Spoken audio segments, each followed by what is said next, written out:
Mi suegra decoloró el pelo de mi hija y casi la mata. La ataqué en el hospital. No me arrepiento. Mi suegra decoloró el pelo de mi hija de 6 meses y terminó mandándola al hospital, así que perdí la cabeza y pedí una orden de restricción contra ella.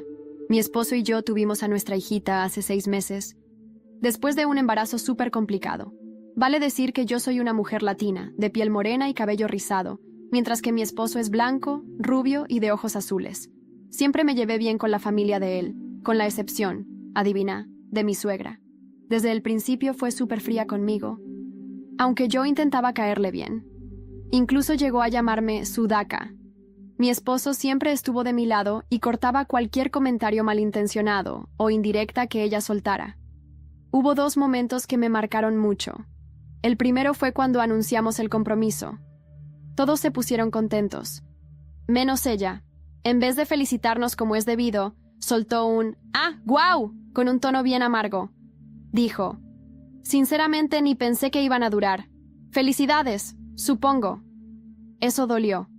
Aún sabiendo que ella no me quería, yo estaba súper emocionada de entrar oficialmente en la familia. Cuando contamos lo del embarazo en un asado familiar, mientras todos nos felicitaban, ella empezó a llorar y salió corriendo hacia adentro de la casa. Fui atrás a ver si estaba bien, creyendo que por primera vez se iba a poner feliz. Pero no, me equivoqué feo. Cuando le pregunté si estaba bien, se descontroló por completo, diciendo que yo estaba arruinando la línea de sangre de la familia y que se negaba a aceptar que su sangre iba a ser contaminada por una Sudaka como yo. Me quedé paralizada. Volví al asado sin decir una sola palabra. Le conté todo a mi esposo y se lo notaba visiblemente afectado. Dijo que la opinión de ella no importaba, que solo yo y nuestra bebé éramos importantes para él. 6 meses después, nuestra princesita estaba hermosa y sana. Nació con una piel morena preciosa, ojos azules y unos rizos negros largos y brillantes. Nunca me había enamorado tanto como cuando la vi por primera vez. Valió cada segundo difícil del embarazo. Mi suegra siempre odió el pelo de mi hija, decía que parecía un nido y hasta sugirió rapárselo. Siempre la interrumpía, porque el pelo de mi hija es grueso y deslumbrante. Mi esposo trabaja viajando a otros estados. Yo también trabajo, así que cuando no puedo cuidar de la bebé, la dejo con mis papás. Un día, recibí una llamada diciendo que mi mamá había tenido un accidente de auto y la llevaron de urgencia al hospital. Fui corriendo a casa de mis padres a buscar a mi papá y a mi hija. No quería llevar a mi hija al hospital, así que llamé a mi esposo. Él sugirió que dejáramos a nuestra hija con sus padres por un rato y que él tomaría el primer vuelo de regreso. Por suerte, había uno ese mismo día, así que la nena no estaría mucho tiempo con mis suegros. Importante, era la primera vez que mi suegra se quedaría con la bebé sin que estuviéramos cerca. Dejé a la bebé ahí y fui al hospital con mi papá. Para quien quiera saber, mi mamá no se lastimó gravemente, solo una conmoción leve y la muñeca fracturada. Pero quienes han estado en un hospital saben lo que demora. Estuvimos ahí más de 5 horas. Cuando por fin pudimos irnos, mi esposo ya estaba llegando del aeropuerto y quedamos en encontrarnos en casa de sus padres. Al llegar, toqué la puerta varias veces y nada, lo cual me pareció rarísimo, porque las luces estaban prendidas. Empecé a llamarla por teléfono, pensando que quizá no estaba escuchando. Llamé 4 veces, sin respuesta. Ahí me empezó a entrar el pánico. Golpeé la puerta como una loca. Fue entonces cuando mi suegro llegó en el auto. Le expliqué todo a las apuradas, y él abrió la puerta enseguida. Empecé a gritar por mi suegra y nada. Subí corriendo mientras él revisaba abajo. Cuando entré en el cuarto, se me rompió el corazón. Vi a mi suegra intentando despertar a mi hija, que estaba completamente alterada. La miré y se me vino el mundo abajo. Completamente roja, hinchada, y con el pelo rubio y cortísimo. Apenas vi eso, empecé a gritar como loca. Agarré a mi hija en brazos y le grité a mi suegro que llamara una ambulancia. Bajé corriendo las escaleras justo cuando mi esposo llegaba. Yo lloraba, gritaba, sin poder armar una sola frase. Después de lo que pareció una eternidad, llegó la ambulancia y salimos volando para urgencias. Tomaron a mi hija y le hicieron de todo para ayudarla. Mi suegra se quedó en casa. Mis papás volvieron a descansar. Totalmente entendible. Al fin pude contar todo lo que había pasado y se puede decir con seguridad que mi esposo y mi suegro estaban furiosos. 2 horas después, mi suegra apareció en el hospital y, sin pensarlo, me le tiré encima gritando y golpeándola. Mi esposo me sujetó y logró separarme, mientras mi suegro la sacaba de ahí de inmediato. Los médicos vinieron a vernos y dijeron que nuestra hija iba a estar bien. Descubrieron que era alérgica a todos los químicos que usaron, y por eso tuvieron que raparle el resto del pelo. También dijeron que si yo no hubiese llegado justo a tiempo, las chances de que sobreviviera eran prácticamente nulas. El alivio que sentimos al saber que nuestra hijita iba a estar bien fue indescriptible. Pasamos la noche en el hospital, y al día siguiente, nos dieron el alta. Cuando llegamos a casa, mi esposo y yo tuvimos una conversación muy seria, y decidimos cortar totalmente el contacto con mi suegra. También tomé la decisión de dejar mi trabajo para cuidar de nuestra hija a tiempo completo, al menos hasta que empiece la escuela. No quiero correr más ningún riesgo. Con el tiempo, nuestros celulares empezaron a explotar con mensajes de familiares. Algunos estuvieron de nuestro lado, pero muchos defendieron a mi suegra, diciendo que fui una idiota por haberla golpeado, que eso no iba a ayudar en nada a nuestra hija. Así que no nos quedó otra. Llevamos el caso a las redes sociales. Publicamos que cortábamos oficialmente todo contacto con mi suegra y que estábamos pidiendo una orden de restricción, y que cualquier persona que defendiera lo que ella hizo iba a ser bloqueada y eliminada de nuestra vida, sin dudarlo. Y vale agregar que mi suegro decidió pedirle el divorcio. Dijo que no podía ni mirarla a la cara después de lo que hizo. Al menos eso. Mi hija va a poder crecer con un abuelo paterno cerca, que la ama y la respeta de verdad. Yo pensé que lo peor ya había pasado, que después de ver a mi hija al borde de la muerte, hinchada, casi irreconocible y sin un solo rizo en su cabecita, el universo iba a darme una tregua. Pero no, era solo el inicio. Volvimos a casa desde el hospital de Zaragoza con una mezcla de alivio y rabia en el pecho. Mi marido, Jaime, no me soltó ni un segundo, pero su silencio pesaba. Nunca lo había visto así, tan roto. Nuestra bebé, Aitana, dormía en el portabebés con un gorrito que le tapaba la cabecita afeitada. Cada vez que la miraba, se me rompía algo por dentro. Esa noche no dormimos. Jaime se quedó despierto en el sofá, mirando al vacío, mientras yo, tumbada en la cama con Aitana a mi lado, repasaba una y otra vez lo que había pasado. El momento en que abrí la puerta y la vi, el olor químico en el aire, el tono frío de mi suegra diciendo que solo quería ayudarla a parecer más presentable. Al día siguiente, decidimos que no íbamos a permitir que esta historia quedara en silencio. Jaime llamó a un abogado amigo suyo, de Pamplona, que nos recomendó cómo iniciar el proceso de orden de alejamiento. Yo, por mi parte, no podía quedarme quieta. «No puede salirse con la suya», le dije, con Aitana en brazos, mientras miraba los mensajes que me llegaban por WhatsApp. Tías, primos, incluso alguna excuñada, todos opinando. Algunos me apoyaban, otros, no tanto. ¿Pero era necesario pegarle?, leí en voz alta, sin poder evitar reírme con amargura. ¿Eso es lo que les preocupa? Jaime se acercó y me tomó la mano. Su voz tembló un poco. Van a intentar defenderla, lo sabes, decir que fue un accidente, que exageras. Lo sabía, y por eso no podía quedarme callada. Esa semana decidimos publicar nuestra versión. No con nombres, no con insultos, pero sí con toda la verdad. Un texto largo, crudo, en mi cuenta de Instagram. Conté lo que pasó. Hablé del racismo silencioso, de las microagresiones, de cómo una mujer que nunca me aceptó por mi origen decidió corregir a mi hija con lejía y peróxido. La publicación explotó. Cientos de comentarios, compartidos, mensajes directos de mujeres que habían pasado por situaciones parecidas. Algunas historias me dejaron helada, pero otras me dieron fuerza. Días después, una mujer me escribió por mensaje privado. Se llamaba Julia y decía conocer a Carmen, mi suegra, desde hacía más de 30 años. Me pidió quedar en persona. Al principio dudé, pero algo en su tono me hizo aceptar. Nos encontramos en una cafetería discreta en el centro de Zaragoza. Julia era una mujer mayor, con el pelo blanco recogido y una mirada firme. «Lo que tu suegra hizo es solo la punta del iceberg», me dijo, sin rodeos, Después de unos minutos. «Carmen siempre fue peligrosa, pero sabe esconderlo muy bien». Me quedé helada. Ella sacó un pequeño cuaderno viejo del bolso. Lo dejó sobre la mesa. Esto es suyo. Me lo dio hace años, por accidente, durante una mudanza. Creí que debía devolvértelo ahora. Lo abrí. Reconocí la letra de Carmen. Eran páginas y páginas de confesiones, recuerdos, comentarios sobre mí, sobre Jaime, sobre su infancia. Algunas cosas eran simplemente crueles. Otras eran profundamente perturbadoras.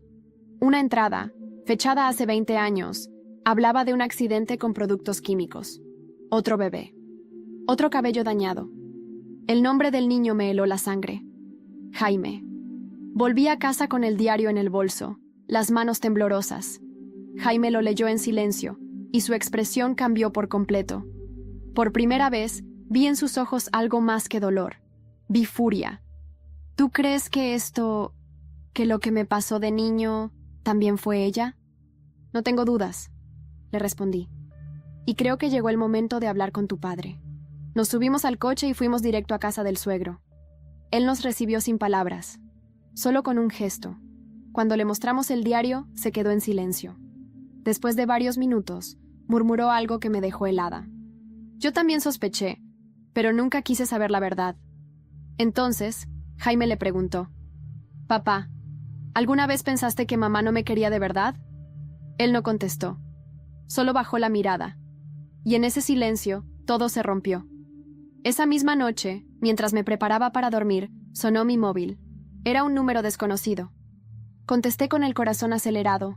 Una voz de mujer, entrecortada, susurró: «Tienes que proteger a tu hija. Carmen no ha terminado». Me quedé en silencio con el teléfono pegado al oído, incluso después de que la llamada terminara. La voz era familiar, pero no lograba ubicarla. Esa frase, «Carmen no ha terminado», retumbaba en mi cabeza como una amenaza escrita con fuego. Miré a Aitana, dormida junto a mí, y sentí una mezcla de miedo y furia que me subió hasta la garganta. Desperté a Jaime. «Alguien me llamó», le dije sin rodeos. «Me advirtió que tu madre no ha terminado». Se sentó de golpe en la cama, con la respiración agitada. «¿Quién?» «No lo sé. Era una mujer». Sonaba angustiada, y tenía miedo, mucho miedo. Jaime se pasó las manos por la cara. No hizo falta que dijera nada más. Ambos sabíamos que Carmen no era el tipo de persona que aceptaba perder. Y esta vez lo había perdido todo: la familia, la reputación, la custodia emocional de su nieta. Y muy pronto, si la justicia hacía su trabajo, también perdería su libertad. A la mañana siguiente, volvimos a ver a Julia, la mujer que nos entregó el diario. Ella también parecía intranquila. No había sido ella quien llamó, pero me confesó algo aún más perturbador. «Carmen tenía un círculo», dijo con voz grave. «Un grupo de amigas, conocidas, mujeres con ideas, como las suyas, racistas, clasistas, algunas con mucho poder. Una de ellas trabaja en servicios sociales. Otra es enfermera en un centro médico del gobierno. Carmen sabe mover hilos». La cabeza me daba vueltas. «¿Estás diciendo que podría hacerle daño otra vez, de manera legal?» «O hacer parecer que tú eres la inestable», agregó Julia. «No sería la primera vez que lo hace. Ese día decidimos tomar medidas extremas. Jaime habló con el abogado para acelerar la orden de alejamiento. Yo solicité custodia exclusiva temporal de Aitana. También instalamos cámaras de seguridad en casa. Y contratamos un servicio de vigilancia particular recomendado por una amiga suya, con una agencia en Huesca. Una parte de mí se sentía paranoica, otra, simplemente, precavida. Ya no confiaba en nada, ni en el sistema, ni en la familia, ni siquiera en los silencios de la gente. Esa semana, recibimos una notificación legal inesperada, una demanda por alienación parental, firmada por Carmen. Alegaba que estábamos alejando deliberadamente a Aitana de su abuela, y que todo lo sucedido había sido un malentendido amplificado por las redes sociales. Me reí. «Jaime, no. Esto va a volverse mucho más sucio de lo que pensaba», dijo, y noté cómo su mandíbula se tensaba. «Si quiere guerra, la va a tener». Él mismo redactó una contrademanda. Usó su apellido, su historia, sus heridas. Adjuntamos el diario como prueba, las fotos, las conversaciones de WhatsApp con miembros de la familia. Incluso grabamos un testimonio en video, por si algo nos pasaba. Sí, llegamos a ese punto. Días después, recibí otro mensaje. Esta vez, fue un video. No tenía remitente. Lo abrí. Era Aitana, en brazos de Carmen. Se notaba que era de hace semanas, pero lo que me paralizó fue lo que se escuchaba al fondo. Una voz, probablemente de Carmen, diciendo: «Tú vas a ser todo lo que tu madre nunca fue. Vas a tener el pelo bonito. Vas a hablar bien. Vas a ir a colegios decentes. No vas a ser como ella». Se me revolvió el estómago. Aitana lloraba en el video. Yo temblaba. «¿Quién grabó esto?», pregunté a Jaime, fuera de mí. «Eso no estaba en ninguna parte», respondió, igual de pálido que yo. «Llamamos a la policía. Ellos se llevaron el video y lo incluyeron como evidencia. Dijeron que lo más probable es que lo hubiera grabado una cámara escondida. Pero, ¿quién lo había enviado? ¿Y por qué justo ahora?». Unos días después, llegó una carta, escrita a mano, sin remitente otra vez. Solo decía: «Ella no actúa sola». Jaime y yo nos miramos. Entonces, alguien llamó a la puerta. Era el suegro. Su expresión estaba desencajada. «Tenéis que ver esto», dijo, extendiendo un sobre. «Acaba de llegar a mi casa. Es de Carmen, y no va solo para mí». Dentro del sobre había una fotografía vieja. Una mujer joven, morena, con rizos, muy parecida a mí, abrazada a un bebé. «Esa no es tu madre, ¿verdad?», pregunté en voz baja. Jaime negó lentamente. Nunca la había visto. Pero, ¿por qué Carmen tendría esta foto? Y ahí lo supe. Algo mucho más profundo y antiguo estaba enterrado en esa familia. Algo que Carmen no quería que descubriéramos. Cuando vi esa foto por segunda vez, con más atención, un escalofrío me recorrió la espalda. La mujer de la imagen tenía mis rasgos, la misma forma de los ojos, los mismos labios, incluso los pómulos marcados. Y ese bebé era Jaime. No había duda.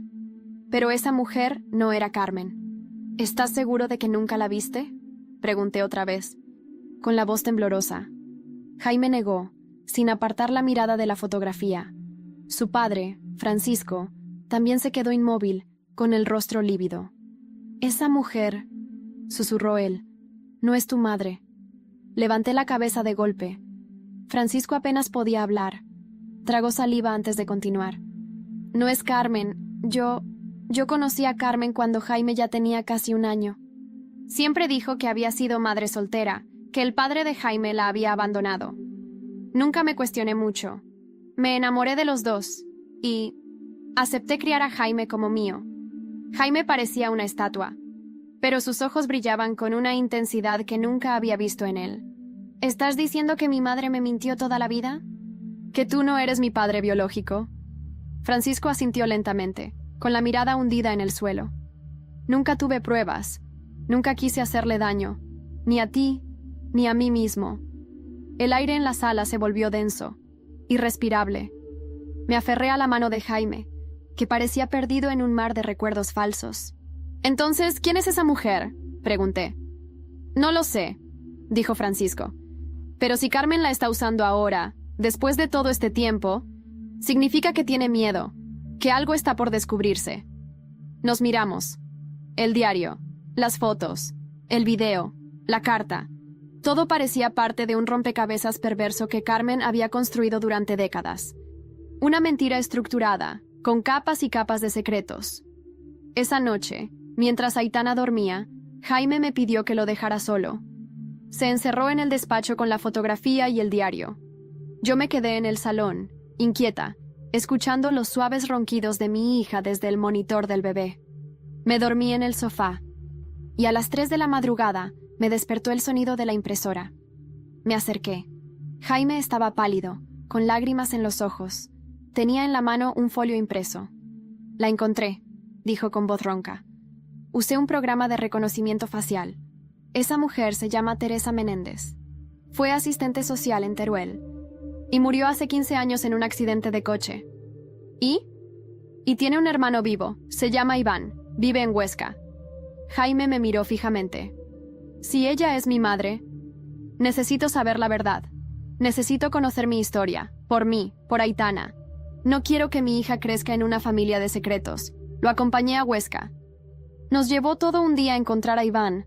Era un hombre mayor, amable, que apenas podía caminar, pero su memoria estaba intacta. ¿Teresa? Claro que sí, mi hermana. Dios la tenga en su gloria. ¿Decís que ella tuvo un hijo? Jaime le mostró la foto. Iván la miró, y su expresión cambió por completo. Sus labios temblaron. Ese niño es igualito al bebé que ella trajo a casa durante unos meses. Nunca dijo de quién era, solo que estaba a salvo por ahora. Luego, un día, desapareció. Nunca más habló del tema. Nos dejó entrar a su casa y trajo una caja de recuerdos, fotografías, documentos, una carta doblada, con tinta desgastada. Jaime la abrió con manos temblorosas. Si algo me pasa, cuida de él. Carmen sabe dónde estamos y no va a parar hasta tenerlo. Ella dice que es suyo, pero no lo es. No del todo, y no lo criará bien. Hay cosas que no entenderías, Iván. Cosas que vi en ella. Por favor, cuida de Jaime. Jaime se quedó en silencio. Yo no pude contener las lágrimas. Entonces, Carmen me robó, dijo, apenas en un susurro. Te arrebató, corregí yo, y ahora lo va a pagar. Al volver a Zaragoza nos esperaba una patrulla de policía frente a nuestra casa. Uno de los agentes se acercó con expresión grave. Señora Luque, señor Menéndez, necesitamos hablar con ustedes. ¿Qué pasa?, preguntó Jaime sin soltar mi mano.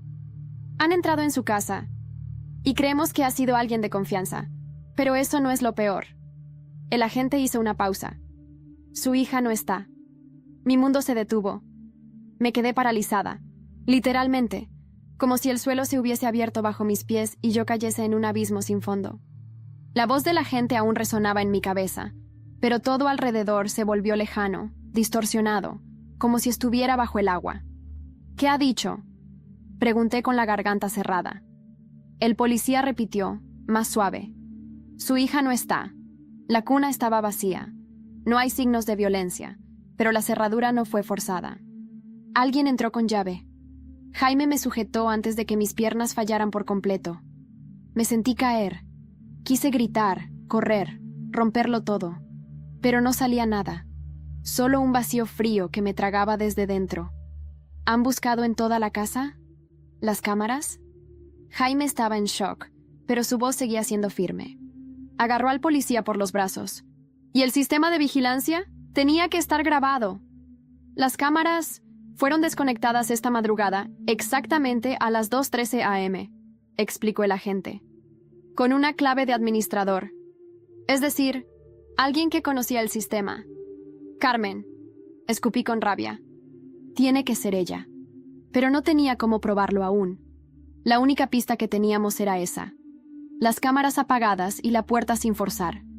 ¿Dónde está mi hija?, susurré, pero nadie podía responder. La policía empezó el protocolo de desaparición de menores. Llegaron más patrullas, una unidad de investigación, psicólogos, vecinos curiosos. Todo fue un torbellino. Nos hicieron preguntas una y otra vez. ¿Tenían enemigos? ¿Problemas familiares? ¿Alguien con acceso a llaves? Contestamos todo. Mencionamos a Carmen, entregamos los documentos, las denuncias, el diario, todo. Pero la ley es lenta, y Carmen era astuta. Necesitamos rastrear su ubicación, dije a Jaime. Buscar en sus círculos, en su pasado, lo que sea. Y entonces, como un susurro de esperanza, recordé a Julia. Ella podría saber algo. La llamé. Su voz estaba entrecortada, nerviosa.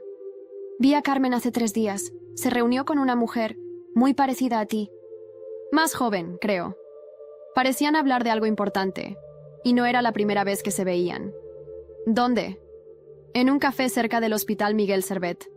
Carmen siempre se encuentra allí con ciertas personas que, digamos, no figuran en su agenda oficial. Fuimos hasta el café. Jaime tenía la foto de la mujer de la imagen antigua, la que posiblemente fuera su madre biológica. Preguntamos al camarero, a la encargada. Nadie parecía saber nada, hasta que una señora mayor, sentada sola, nos miró de reojo y dijo en voz baja: «Esa señora rubia venía a menudo. Y sí, estuvo aquí con una muchacha morena, una que traía a una niña de rizos». Se notaba que no quería estar ahí, Hablaban bajo, pero discutieron. La joven lloraba al salir. ¿Una mujer morena? ¿Con Aitana? ¿Quién? No podía ser Carmen. ¿Sería otra hija de Carmen? ¿Otra mujer manipulada por ella?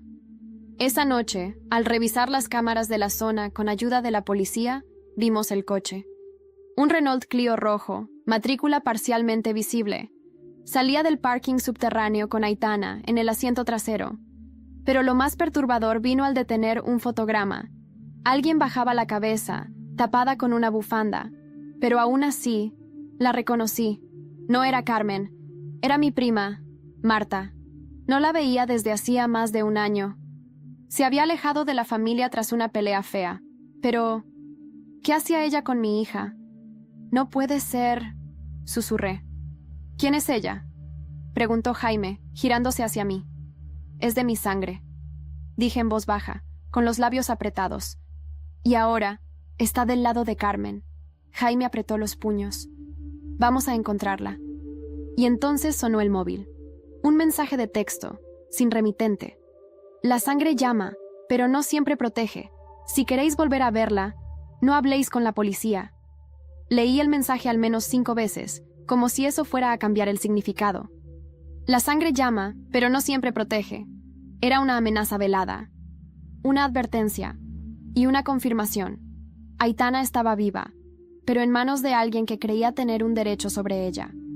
Marta, dije en voz baja, aún incrédula. Marta es mi prima, pero Carmen siempre la trató como si fuera su propia hija. Después de que su madre murió, Carmen la acogió por un tiempo. Se obsesionó con ella. Jaime no decía nada. Solo caminaba de un lado a otro de la habitación, el rostro tenso, las manos cerradas en puños. Esto se ha salido de control, murmuró. No podemos seguir dependiendo solo de la policía. Y tenía razón. A partir de ese momento, tomamos el control de nuestra propia búsqueda. Jaime volvió a contactar a un amigo suyo de la universidad que ahora trabajaba como investigador privado en Madrid. Se llamaba Sergio y aceptó ayudarnos sin dudar. Lo primero que hizo fue rastrear el coche Renault Clio rojo visto en las cámaras. 3 horas más tarde, nos llamó con una dirección. Un piso antiguo en las afueras de Huesca. A las afueras del barrio de San Lorenzo. No hagáis ninguna locura, nos advirtió Sergio. Dejadme acercarme primero, pero no podíamos esperar. Yo no podía. Así que fuimos hasta allí, manteniéndonos a distancia. El edificio era viejo, con una fachada gris cubierta de enredaderas secas. Las ventanas estaban cerradas, y no había movimiento visible. Pero el coche estaba allí, aparcado justo delante. Está dentro, susurré. Siento que está ahí. Tenemos que tener cuidado, dijo Jaime conteniéndome. Si nos precipitamos, podrían llevarla a otro lugar. Sergio llegó minutos después, con su equipo. Mientras revisaban el edificio, una vecina mayor bajó con su perro y se detuvo al vernos. ¿Buscáis a la chica con la niña?, preguntó curiosa. ¿La ha visto?, dije, conteniendo la emoción. Sí, claro, muy educada, pero... Se notaba que algo no iba bien. La niña lloraba mucho, a veces en mitad de la noche. La chica salía a escondidas por la parte trasera. Ayer por la noche se fue. Tenía una maleta y... un sobre grande. ¿Se fue?, preguntó Jaime, con el alma rota. Sí, y dejó la puerta entreabierta. Parecía nerviosa. Entramos. El piso estaba vacío. La cuna improvisada, los biberones, una mochila de Aitana, todo abandonado. Pero lo que más me golpeó fue un dibujo en una hoja doblada. Un corazón roto, con 2 nombres escritos. Aitana y mamá. Caí de rodillas. Jaime me sostuvo. Sergio encontró una nota pegada en la nevera. Escrito a mano, reconocí la letra de Marta. No quería hacerte daño. Carmen me prometió que me ayudaría si colaboraba. No sé en qué momento me convertí en parte de esto. No sé cómo salir. Marta estaba en peligro también, y eso complicaba aún más todo. Volvimos a casa deshechos. La policía estaba ya al tanto, pero sin pruebas claras de que Carmen estuviera detrás de todo, no podían emitir una orden de búsqueda activa nacional. Legalmente, aún parecía una disputa familiar sin riesgo comprobado para la menor. ¿Y si...? Empecé a decir, dudando. ¿Qué?, preguntó Jaime. ¿Y si Carmen no es la única detrás de esto? ¿Y si hay más? Piensa en lo que dijo Julia. Esa red, esas mujeres con poder. Quizá esto no sea solo sobre Aitana. Quizás sea sobre algo más grande. Jaime me miró, serio. Entonces tenemos que desenmascararlas. Una por una. Esa noche, revisando el diario otra vez, Jaime encontró algo. Una página arrancada cuidadosamente. Pero quedaban trazos, lo suficiente para leer 3 nombres. Este no lo habíamos visto, dijo, señalando uno en particular. Lo leí en voz baja. Hermandad de las Rosas. ¿Qué es eso? Jaime se levantó de golpe. Eso es real. Mi madre me lo mencionó una vez, de niño. Pensé que era una tontería, un club de amigas. Pero si está escrito aquí, buscamos. Google, foros, registros. Nada concreto. Hasta que en una base de datos olvidada, en un archivo antiguo de prensa local, encontramos una mención. Hermandad de las Rosas. Asociación privada de mujeres, fundadas en los años 80 en Teruel. Supuestamente dedicada a la preservación de tradiciones familiares y éticas de sangre pura. Mi sangre se heló, y justo en ese instante, recibí un correo electrónico sin asunto. Dentro, solo una imagen. Aitana dormida, en una habitación desconocida. Y un símbolo pintado en la pared detrás de ella. Una rosa negra sobre un círculo rojo. Tuve que sentarme. El café que tenía en las manos cayó al suelo, salpicando mis zapatillas, pero ni lo noté.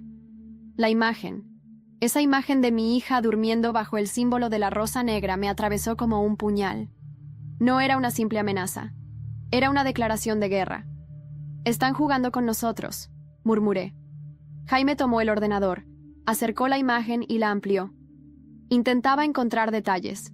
Una cortina, un mueble, un interruptor, algo que nos diera una pista. Pero la imagen estaba demasiado recortada, cuidadosamente editada. Quieren que sepamos que la tienen, pero no dónde, dijo él frustrado.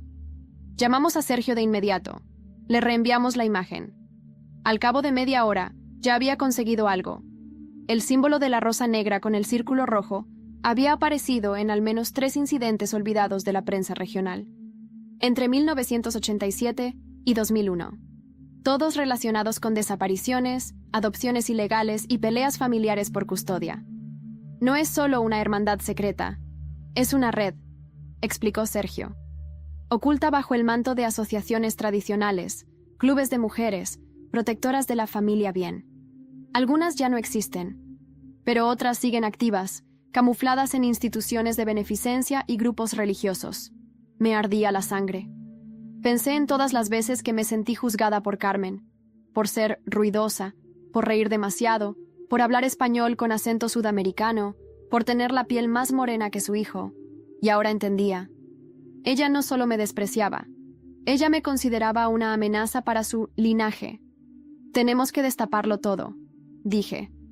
No solo por Aitana, por todas las que estuvieron antes, por todas las que vendrán después. Esa noche, volvimos a revisar el diario de Carmen. Buscábamos conexiones, nombres, pistas. Jaime encontró un nombre que le sonó: Lucía Riera. Había sido profesora suya en el colegio privado donde estudió de niño, y, según un apunte en el margen de una página, era una de las fundadoras de la hermandad. La buscamos en redes.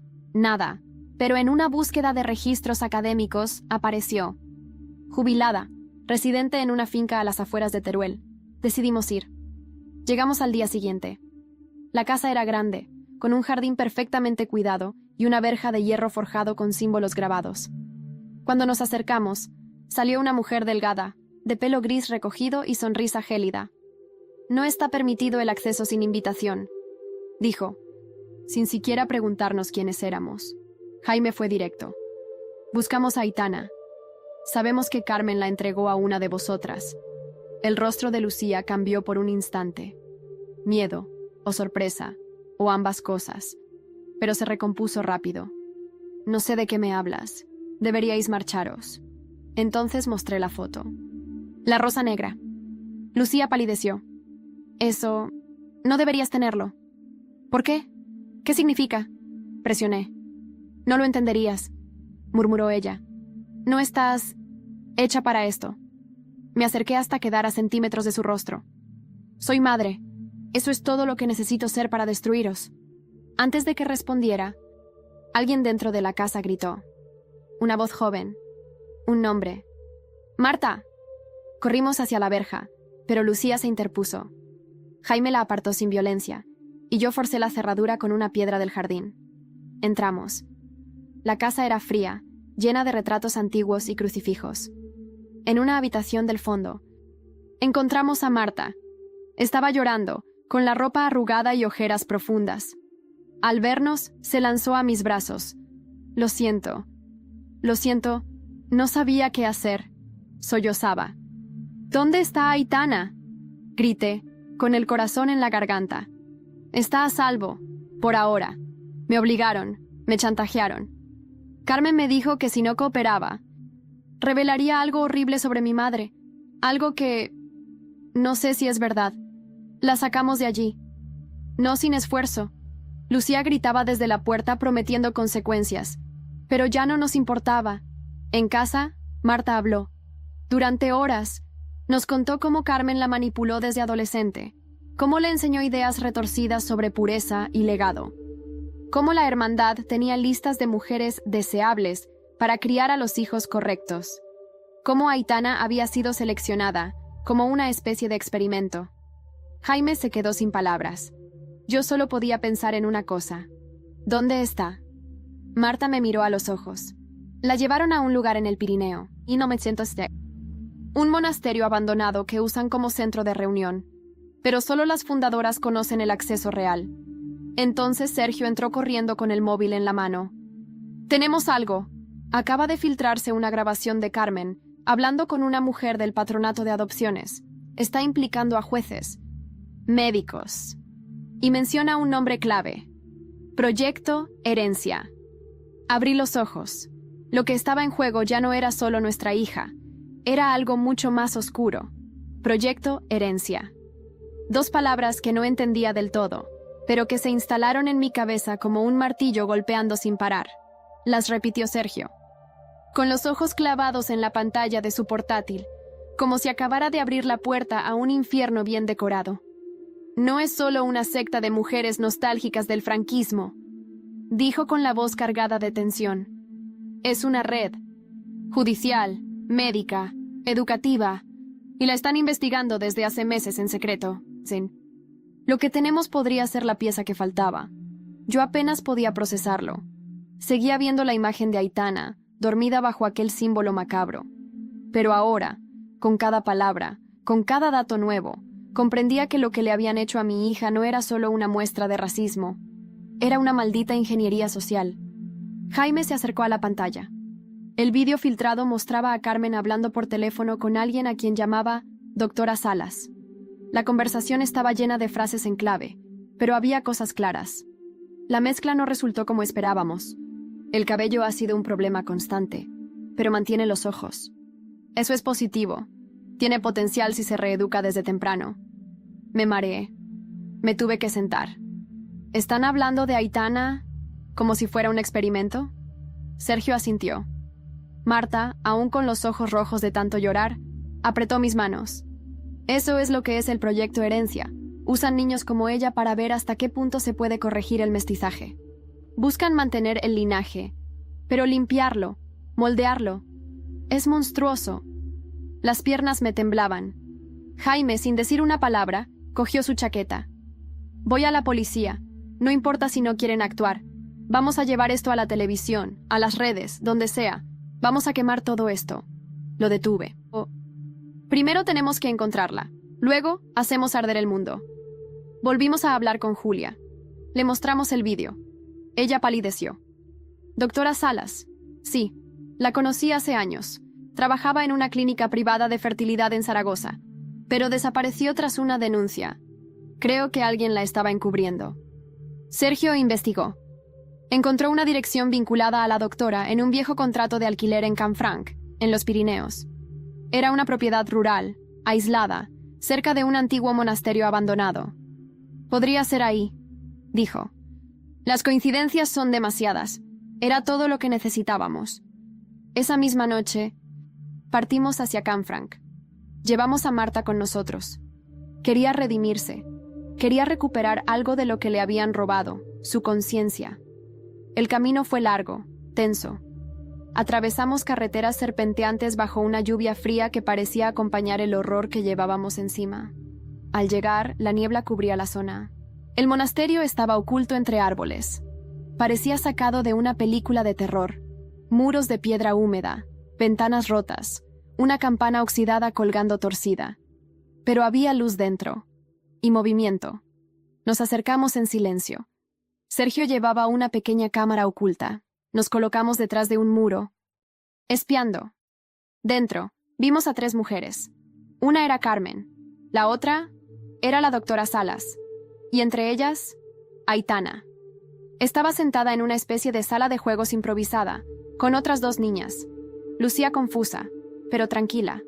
Al verla, mis piernas se movieron solas. Jaime me sujetó. Aún no, tenemos que asegurarnos de que esté bien. Y que no huyan con ella. Sergio grababa todo. Marta, escondida, no podía dejar de llorar. Están haciendo una especie de evaluación, dijo en voz baja. Las observan, las clasifican, como si fueran productos. Yo no podía más.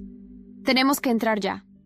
Y justo cuando íbamos a movernos, la puerta trasera del monasterio se abrió.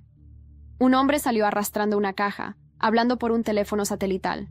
Sergio enfocó su cámara y murmuró: «Dios mío, es un juez». ¿Qué? Ese hombre es el juez San Juan. Está implicado en decenas de casos de custodia. Se dice que manipulaba sentencias, pero nadie pudo probarlo. Estábamos viendo una red en vivo, grabándola, exponiéndola. Jaime se volvió hacia mí. Ahora sí, vamos a sacarla de ahí.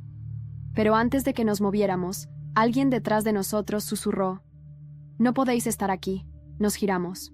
Una mujer mayor, con una escopeta en las manos, apuntaba directamente a Sergio. La hermandad ya ha enterrado a otros por menos. La escopeta brillaba bajo la tenue luz de la luna filtrada entre los árboles. Apuntaba directamente al pecho de Sergio. La mujer que la sostenía tenía el rostro cubierto por un pañuelo oscuro, pero sus ojos hablaban por sí solos. No dudaba, no temblaba. Era una creyente, una de las fieles de Carmen. «No deberíais haber venido», susurró con voz ronca. «No sabéis lo que estáis arruinando». «¿Arruinando?», repliqué sin pensar, mi cuerpo ardiendo de rabia. «Están usando niñas, por Dios, como si fueran ganado. No lo entiendes. Lo que hacemos aquí es por el bien de todos». «¿Por el bien de quién?», Jaime gritó, pero Sergio levantó una mano, pidiendo calma. «Podemos hablar», dijo él con frialdad. «Nadie tiene que salir herido esta noche». Pero algo en el ambiente cambió. Desde el interior del monasterio comenzaron a escucharse pasos. Alguien más venía. 2 sombras cruzaron la entrada y se acercaron al jardín. «¡Al suelo!», gritó Sergio, y sin esperar, empujó a la mujer con la escopeta y cayó rodando hacia el muro.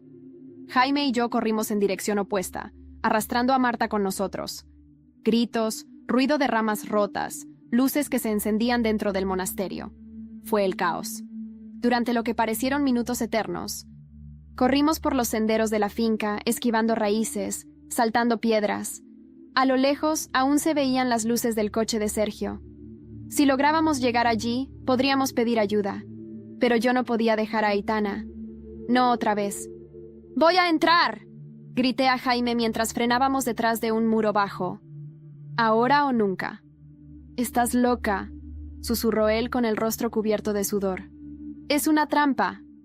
«Entonces vamos juntos». Marta asintió. Y sin más, dimos la vuelta. El monasterio era un laberinto de piedra, madera vieja y secretos antiguos. Las paredes estaban llenas de símbolos, cuadros de familias desconocidas, retratos de mujeres vestidas de blanco. Un culto disfrazado de tradición. En el fondo del pasillo central, la vi. Aitana, sentada, mirando hacia una pared con dibujos infantiles. En la sala había otra niña, de cabello oscuro, que me miró con desconfianza. Pero Aitana, al verme, sonrió. «¡Mami!». Corrí hacia ella. La abracé con toda mi alma. Sentí su calor, su olor, su vida. Y entonces lo vi. Una pequeña marca en su brazo. Un código, tatuado. «¿Qué te han hecho?», susurré temblando. Solo era para que no me perdiera, dijo ella inocente. Mis lágrimas se mezclaron con su cabello. Jaime llegó segundos después. Nos abrazó a ambas. Tenemos que irnos ya. Y entonces, Carmen apareció. Sola, vestida con un abrigo oscuro.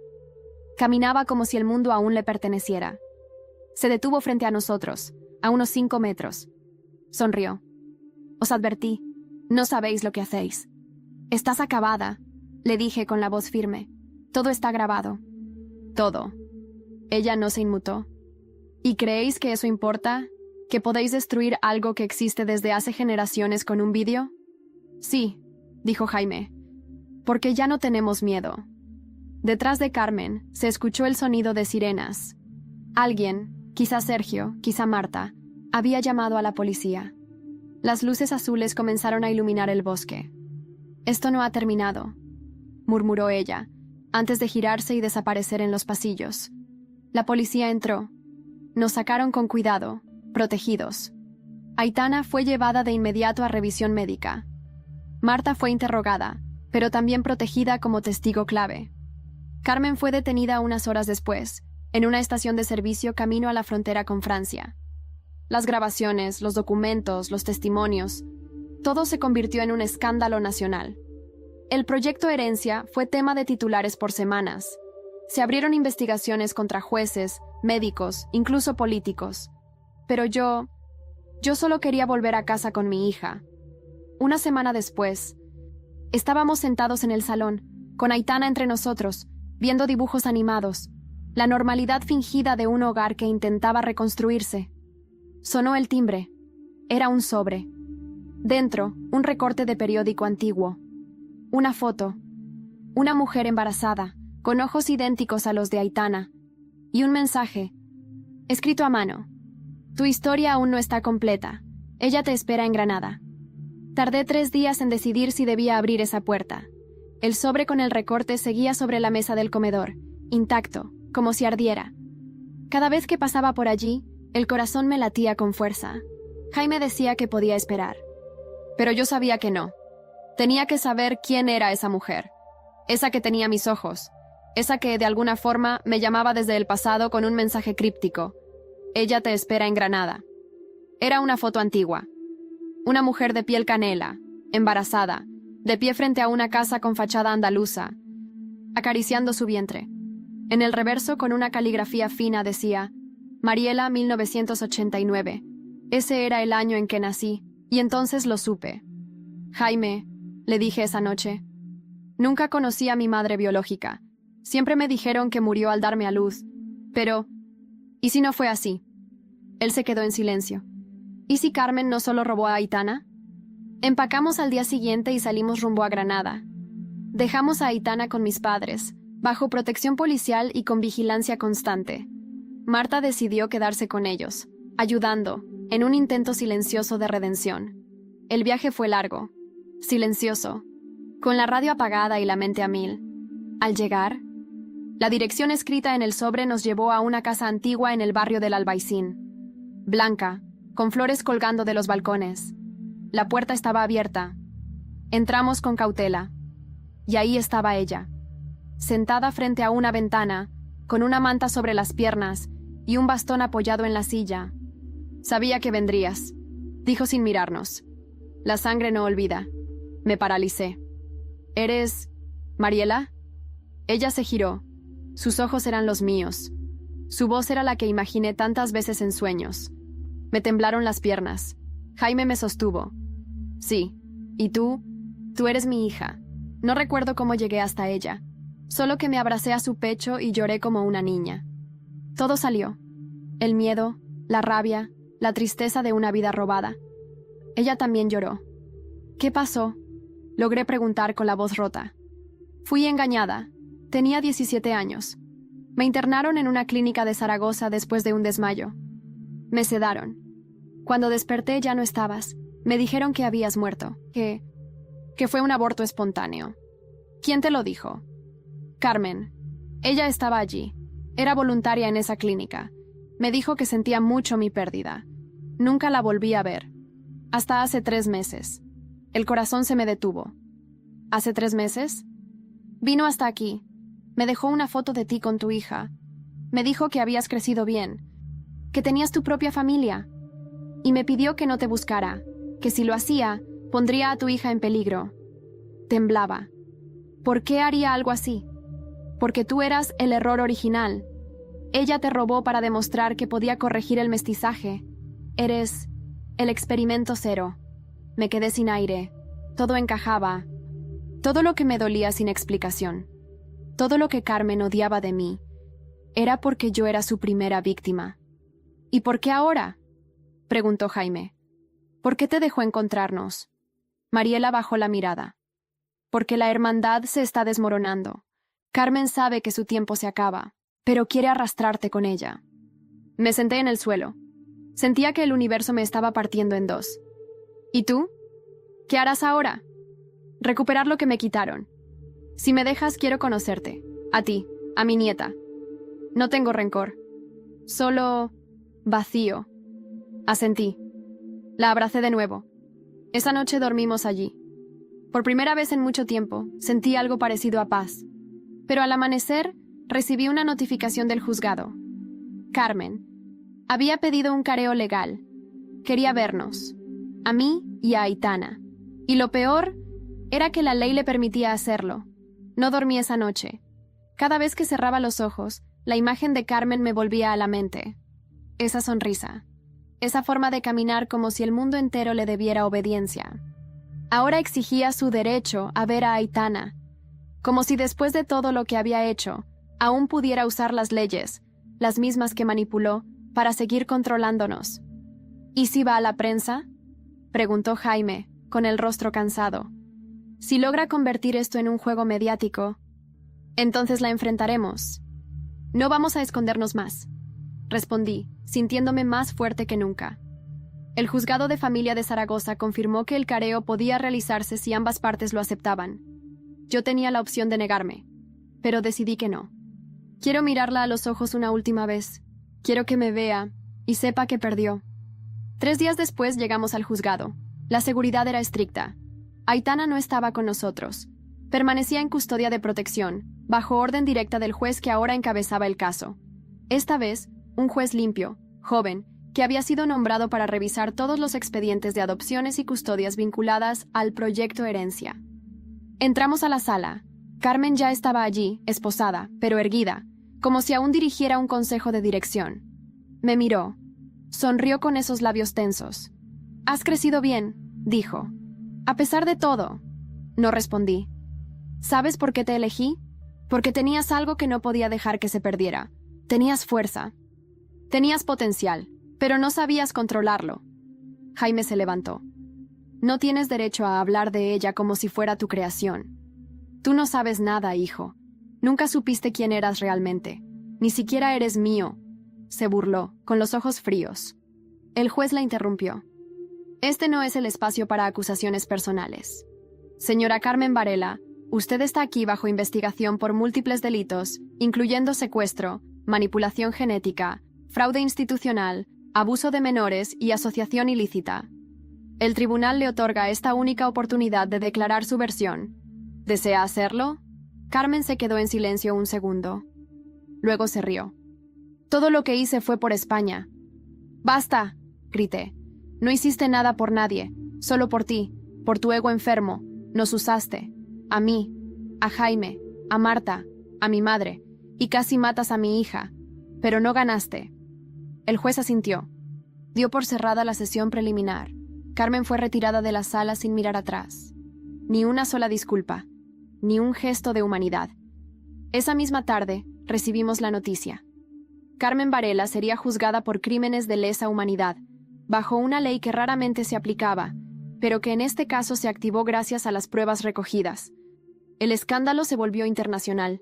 Lucía Riera fue detenida. La doctora Salas también. Otras 5 mujeres vinculadas al proyecto Herencia fueron arrestadas. El juez San Juan fue destituido y procesado. Se abrieron más de 50 casos de revisión de custodia. Y nosotros empezamos a reconstruir. Mariela se mudó con nosotros. Aitana la adoraba desde el primer momento. Decía que olía a canela y cuentos. Cada noche, Ella le contaba historias que había guardado para su hija perdida. Ahora, para su nieta. Marta se unió a una ONG que ayuda a mujeres víctimas de manipulación sectaria. Encontró su voz y su propósito. Jaime y yo decidimos casarnos de nuevo. Una ceremonia pequeña. En la playa de Cádiz, con solo quienes realmente importaban. Y Aitana volvió a sonreír. Sus rizos empezaron a crecer otra vez, y cada uno de ellos era una victoria. Pasó un año.